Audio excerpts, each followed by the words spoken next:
যারা ব্যবসা বাণিজ্য করছেন তাদের ব্যবসায় প্রচুর সাফল্য লক্ষ্য করা যায়, কিন্তু বড় কোনো প্রাকৃতিক বিপর্যয় আমাদের জন্য অপেক্ষা করছে।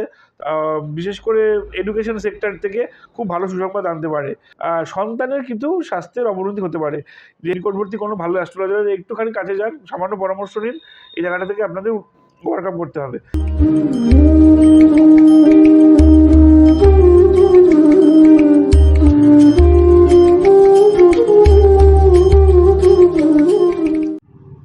নমস্কার, অ্যাস্ট্রো হিরোকে স্বাগত জানাই।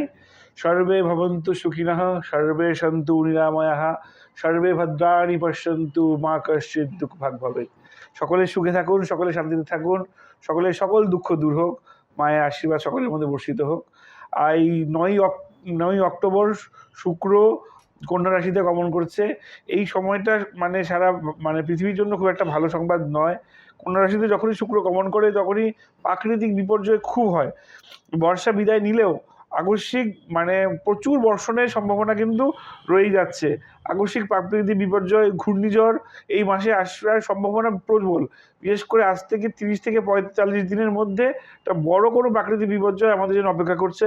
তার জন্য আপনারা, আমার পরামর্শ থাকবে, আপনারা সকলেই এর জন্য প্রস্তুত থাকুন। ভয় পাওয়ার কোনো কারণ নেই, প্রস্তুত থাকুন। এটা হতে চলেছে, কারণ এটা হয় যখনই শুক্র কোনো রাশিতে গমন করে, আর এইরকম টার্মস অ্যান্ড কন্ডিশনগুলো যখন ঠিকঠাক প্যারামিটারে থাকে তখন এরকম কোনো প্রাকৃতিক বিপর্যয় হয়। যাই হোক, এই সময়টা আমাদের 12টা রাশির জন্য নানা রকমের সমস্যা এবং কিছু ভালো সুসংবাদ নিয়েও আসছে।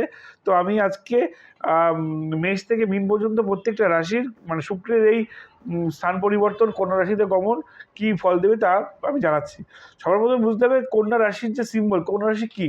কন্যা রাশি হলো একটা অন্ধকারাচ্ছন্ন একটা জায়গায়, সেখানে নদীর উপরে একটা নৌকায় একটা মেয়ে বসে আছে, যার এক হাতে প্রদীপ আর এক হাতে শস্য ভাণ্ডার। এটা একটা এমন একটা সিম্বল যা ভালো খারাপ দুটোই মেনশন করে। তো মেষ রাশির যাদের জাতক জাতিকারা, তাদের ষষ্ঠ ঘরে শুক্র যাচ্ছে। স্বাস্থ্য নিয়ে ভীষণ সমস্যা হবে। বিভিন্ন দাম্পত্য জীবনে দাম্পত্য সমস্যা এই সময় আপনাদের বাড়বে। নানা রকম কারণে কলহ বাড়বে, খেয়াল রাখবেন। তৃতীয় কোনো ব্যক্তির এই সময় ইনভলভমেন্ট আপনাদের দাম্পত্য যে পরিস্থিতির সমস্যার সৃষ্টি করতে পারে, সেটা শ্বশুরবাড়িতে হোক বা আদার কোনো তৃতীয় ব্যক্তি আসতে পারে। এটাকে আপনারা খেয়াল রাখবেন। বৃষ রাশি জাতক জাতিকাদের পঞ্চম ঘরে আসছে। এটা আপনাদের সন্তানদের জন্য খুব সুখবর। সন্তান আপনাদের বিভিন্ন জায়গায় একটা ভালো সুসংবাদ আপনাদের বয়ে আনতে পারে। সেটা বিশেষ করে এডুকেশন সেক্টর থেকে খুব ভালো সুসংবাদ আনতে পারে। আর দীর্ঘকালীন কোনো অসুস্থতা যা আপনার বহুদিন ধরে চলছে, এই সময়ে তার থেকে আপনারা আরোগ্য লাভ করতে পারেন, অথবা এমন কোনো ডায়াগনোসিস আপনাদের হতে পারে যা ভবিষ্যতে আপনি এর থেকে আরোগ্য লাভ করতে পারবেন। এই সময় কোনো ফটকা এমন কোনো কিছু করবে না, শেয়ার মার্কেট, লটারি এই সমস্ত করবেন না, এটা আপনাদের আর্থিক ক্ষতির কারণ হতে পারে। মিথুন রাশি জাতক জাতিকাদের চতুর্থ ঘরে আসছে, খুব ভালো। নতুন জায়গা বাড়ি ক্রয়ের যোগ, আর্থিক আগমনের যোগ, বিদেশে যোগাযোগের সম্ভাবনা, বৈদেশিক অর্থপ্রাপ্তির যোগও রয়েছে। এই সময় আপনাদের সন্তানের কিন্তু স্বাস্থ্যের অবনতি হতে পারে। যেহেতু আপনাদের এই সময় গাড়ি বাড়ি প্রাপ্তির যোগ রয়েছে, সেই জায়গায় যেরকম খেয়াল রাখবেন, সন্তানের স্বাস্থ্যটা নিয়েও কিন্তু খেয়াল রাখবেন। আকস্মিক হঠাৎ করে সন্তানের স্বাস্থ্যের কিন্তু অবনতি দেখা যায়। কর্কট রাশি জাতক জাতিকাদের তৃতীয় ঘরে শুক্র অবস্থান করছে, বিবাহের ক্ষেত্রে ভীষণ শুভ যোগ। এই সময় আপনারা ম্যাট্রিমনিতে নাম দিতে পারেন। খুব তাড়াতাড়ি যোগাযোগ আসবে এবং শুভ যোগাযোগ আসবে। আর নতুন কোনো সম্পদ ক্রয়ের জন্য শুভ, আপনারা এই সময় নতুন সম্পদ ক্রয় করতে পারেন এবং যোগও আসবে। আপনাদের এই সময় সম্পদ ক্রয় করার যোগ আসবে। আপনাদের হঠাৎ করে আর্থিক কোনো অর্থ প্রাপ্তির যোগও এই সময় লক্ষ্য করা যায়। সিংহ রাশি জাতক জাতিকাদের, অ্যাকচুয়ালি আমি বলে রাখি, সিংহ রাশি জাতক জাতিকাদের 2028 পর্যন্ত সমস্যা জায়গাটা একটু ভালো যাচ্ছে না। বিশেষ করে 5টি রাশি, মেষ, সিংহ, ধনু, কুম্ভ এবং মীন, এই 5টি রাশি জাতক জাতিকাদের সামনে 2026-এর জন্য প্রিপারেড হবে। বিশেষ করে স্টুডেন্ট যারা আছেন তাদের কিন্তু মনোযোগের ঘাটতি, প্রয়োজন অনুযায়ী আপনাদের মাধ্যমিক যারা দেবেন তারা অবশ্যই কোনো অ্যাস্ট্রোলজারের পরামর্শ নিন। এই সময়টা আপনাদের জন্য ভীষণভাবে মনোযোগের সমস্যা সৃষ্টি করবে এবং যার জন্য আপনাদের মাধ্যমিকের রেজাল্ট নিয়ে কিন্তু সমস্যা আসবে। যা আশা করছেন তা নাও পেতে পারেন। একটুখানি নিকটবর্তী কোনো ভালো অ্যাস্ট্রোলজারের একটুখানি কাছে যান, সামান্য পরামর্শ নিন, এই জায়গাটা থেকে আপনাদের ওভারকাম করতে হবে। যাই হোক, রাশি নিয়ে বলছিলাম, সিংহ রাশি। সিংহ রাশির আর্থিক উন্নতির যোগ এই সময় শুক্রের এই একটা মাস। কর্মে নতুন যোগাযোগ আসবে, ব্যবসায় নতুন সাফল্য আসবে এবং আপনাদের এই সময় এই সময় আপনাদের নতুন ব্যবসার জন্য ভাববেন যে এই সময় আপনাদের একটা নতুন ব্যবসা খোলার একটা শুভ সময়। কন্যা রাশির জাতক জাতিকাদের নিয়ে যেটা বলছিলাম, কন্যা রাশির জাতক জাতিকাদের প্রথম ঘরে কিন্তু শুক্র ঢুকছে আপনাদের জন্য ভাগ্যবতী। তো উন্নতির একটা বিশেষ জায়গা আপনার এই সময় দেখা যাচ্ছে, ভাগ্য উন্নতির যোগ।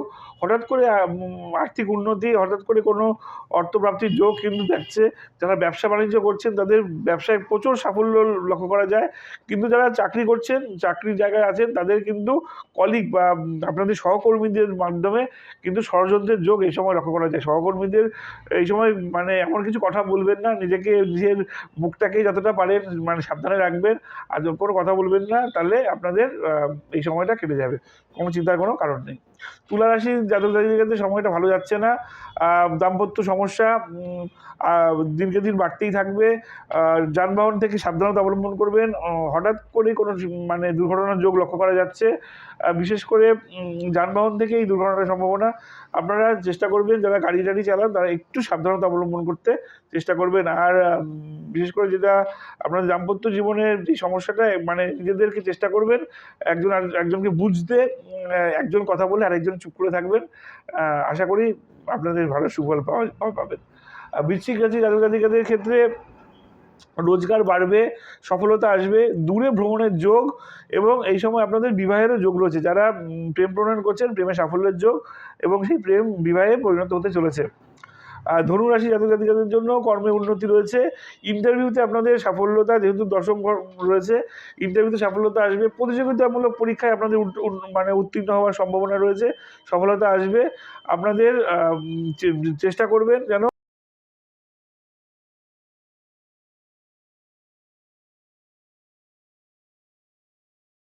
চেষ্টা করছেন এরকম কোনো মানে কর্ম যেটা আপনারা অনেক দিন ধরে করেও সেই মানে সাফল্য পাননি, এইবার এই প্রতিযোগিতামূলক পরীক্ষায় আপনারা কিন্তু উত্তীর্ণ হওয়ার সম্ভাবনা ভীষণভাবে রয়েছে। মকর রাশিদের সময়টা বিশেষ ভালো নয়। কর্মহানির যোগ রয়েছে, কর্মস্থলে সমস্যা, ঊর্ধ্বতন কর্তৃপক্ষ এবং এমনকি আপনার নিজের কর্তৃপক্ষ কারোর সঙ্গেই মতের মিল না হতে পারে। কর্মচ্যুত হওয়ার সম্ভাবনা রয়েছে। আর্থিক হঠাৎ করে অনটন তৈরি হতে পারে, মানে যাকে বলে ফাইন্যান্সিয়াল ক্রাইসিস, যেটা আপনি মানে আপনার কখনোই হয় না, সব কিছু আপনি গুছানো আপনি একটা মানুষ, কিন্তু এই সময় আকস্মিক একটা ফাইন্যান্সিয়াল ক্রাইসিসের মধ্যে আপনি পড়তে পারেন। সাবধান করে খরচ করবেন যেন এর থেকে আপনি বেরিয়ে আসতে পারেন। কুম্ভ রাশি যে আমার খুব কাছে কুম্ভ রাশি, অথচ কুম্ভ রাশি জাতক জাতিকাদের এই সময়টা ভালো যাচ্ছে না। 2028 পর্যন্ত সমস্যাটা চলবে। বিশেষ করে এই যে একটা মাস, এই এক মাস আপনাদের দাম্পত্য সমস্যা চরম আকার ধারণ করবে। বিশেষ করে যারা মহিলা আছেন, শ্বশুরবাড়ির জায়গায় ভীষণ সমস্যা। স্বামী আপনার কথা বুঝতে চাইবে না। শ্বশুরবাড়িতে যা অথবা ননদ থেকে ভীষণভাবেই সমস্যা আসবে। শাশুড়ি শ্বশুর আপনার এগেনস্টে কথা বলবে, অথচ আপনি পরিবারকে নিয়ে থাকতে চাইলেও সমস্যা দেখা দিতে পারে। কর্মস্থলে সমস্যা হবে, ঋণ হয়ে যাবে, অর্থ দিলে লগ্নি করলে কেউ অর্থ ফেরত দেবে না। আপনার বদনাম হওয়ার সম্ভাবনা রয়েছে, বিশেষ করে কর্মস্থলে বদনাম হওয়ার সম্ভাবনা রয়েছে এবং এমনকি দুর্ঘটনার ফলে পিঠে, স্পাইনাল কর্ডে এবং মেরুদণ্ডে আঘাতপ্রাপ্তির যোগও রয়েছে। এছাড়াও আপনাদের পিতামাতার এই সময় আকস্মিক অসুস্থতার সম্ভাবনা রয়েছে। পিতামাতার দিকে একটু খেয়াল রাখবেন। পিতামাতার স্বাস্থ্য নিয়ে কিন্তু সমস্যা রয়েছে। মীন রাশিদের সময়টা বিশেষ ভালো না গেলেও এই মাসটা শুক্রের এই পরিবর্তন আপনাদের জন্য বিশেষ ভালোই। বিবাহের শুভ যোগাযোগ, বহুদিনের দাম্পত্য সমস্যা এই সময় আপনাদের আলোচনার মাধ্যমে সমাধান হওয়ার যোগ রয়েছে। আর্থিক উন্নতি এবং দূরবর্তী স্থানে ভ্রমণের যোগও রয়েছে। এই 12টা রাশি সকলকেই আমি এই শুক্রের এই পরিবর্তন এক মাসের জন্য বললাম। সর্বসাকুল্যে যেটি সমস্যা সেটা হলো এই সময় প্রাকৃতিক বিপর্যয় আসতে পারে। আপনারা সকলেই এই ব্যাপারটা নিয়ে একটুখানি সাবধানতা অবলম্বন করবেন। ভালো থাকুন, সুস্থ থাকুন। নমস্কার।